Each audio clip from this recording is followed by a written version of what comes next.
a good estimation about the velocity of the stress phase in concrete.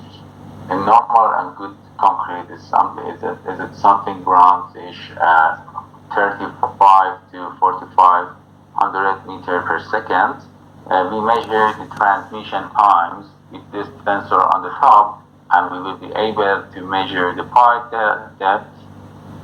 What is the length of the pipe exactly? We can measure that, or we can find the location of the integrity issue, like the voids or any cracks inside the pipe. So, the advantage of this technology, PIT's pipe preparation is relatively easy for this test, but you don't need to do a lot of effort. The process of the testing and data collection is rapid and inexpensive, and PIT can identify the major defects. So we are talking the major defects. PIT is not really good for measuring a very tiny cracks or very tiny voids or tiny integrity. Something like the real issue, the real voids and big size voids into the problem. PIT can be used to detect. And what is the disadvantage of this technology? The PIT test doesn't provide any information on the load-bearing capacity of the piles. Sometimes the test is very easy to do. The preparation is easy, but the interpretation of the test results need experience. But so as experience comes, your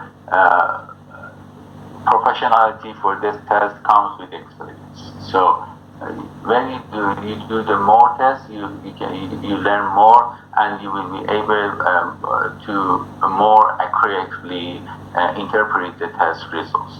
PIT cannot be contacted over the part cap. It's really important to know, and PIT is very sensitive to soil friction, which is correspond to L to D ratio. L is the pile length and D is the pile diameter. So, and piles with highly variable cross sections or multiple discontinuities, let's say multiple discontinuities with different core joints or anomalies, maybe it's very difficult to be evaluated with the PIT. But so it's not really recommended to use the PIT for the piles. We know about that piles, it has a lot of core joints. It doesn't work. But so we cannot use the PIT for such piles. It doesn't give you real information about the condition of the piles. Okay, for PIT test, we have some practical consideration. So everybody can go to the job site and do the PIT test, but of course those ones are successful that consider some tips and tricks and practical considerations, so for the pile integrity test. But so we should be we should make sure everything is fine, but so the data we have collected are fine enough, they are good, and so after that we will be able to do the interpretation of the data more accurately. If the data they are not good and accurate, and the accuracy is not really is under question, eventually our interpretation as well will be under question. So it's important to consider the proper timing. I will show you what does it mean, the proper timing, what we need to do for pile head surface preparations, what we can use as a coupling material to fill the gap between the sensor and the concrete, and so where we can place the motion transducer or the device transducer, how many records we need to do, and some recommendation about the hammer choice we have here. So the proper timing for part integrity testing. So if you want to do the test based on the ACMP 82, recommends to do the part integrity test 7 days after casting concrete or after concrete achieve 75% of its design strength. What does it mean? I'll give you an example. For example, you have a pile of 40 MPa. 40 MPa is 28 days comprehensive exchange of the concrete. It's a design. So a contractor call your company and ask for do some integrity test. So if they are asking you sometimes before the 7 days, you need to check to make sure that they have made the 75% of the design strength, which is equivalent here in that specific case around the 30 MPa.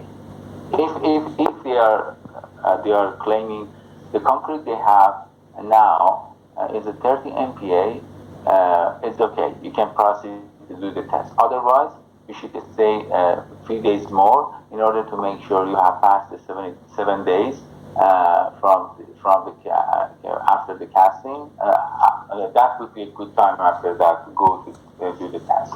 Never do the integrity test on the fresh concrete, because I can say I can 100% guarantee it doesn't work. So part-head preparation it's really important. So if you go to the job site and just place your transducer on the part-head and come and do the some measurement, I 100% I can say the result you have is not really good and for integrity testing, but and your result never represents the real condition of the parts. So at the location you want to place the transducer, so you need to prepare the location with some device like the handheld grinder, which you can find this everywhere in any hardware shop. So you need to remove really the poor concrete, any soil, any loose concrete, any contaminated materials, everything. At the location you want to place the transducer, you should make sure the location you want to place the transducer on the power head is clean and it's a real firm concrete, something like that. So so this machine, the photos on the left, they are removing the top portion of the pile in order to reach the required elevation for the piles. And after that, the disc man is using a handheld grinder to prepare the location we want to place the sensors. Okay, so that's the way you need to make sure the location is proper. But I have seen a lot of technician engineer, they come back to office, they have results and they complaining about the quality of the device. They say that device doesn't work for doing the integrity test. And when I interviewed them and I asked a few questions, eventually I understood none of them has done any job for part head preparation. That's the reason they couldn't collect the quality data for the integrity evaluation. So in all the case, I asked them to, if they have a chance again, they should come back to job site, clean the surface, make sure everything fine, and after that, to collect the data. In most of the case, the issue resolved.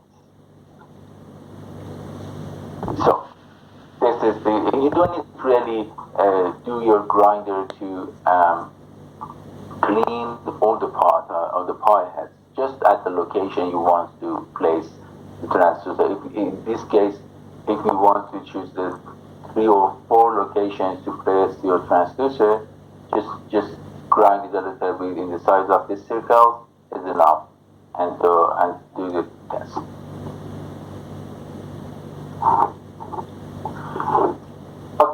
So the other things we want to make sure about is what material we can use to fill the gap as a bonding material to fill the gap between your transducer, your sensor,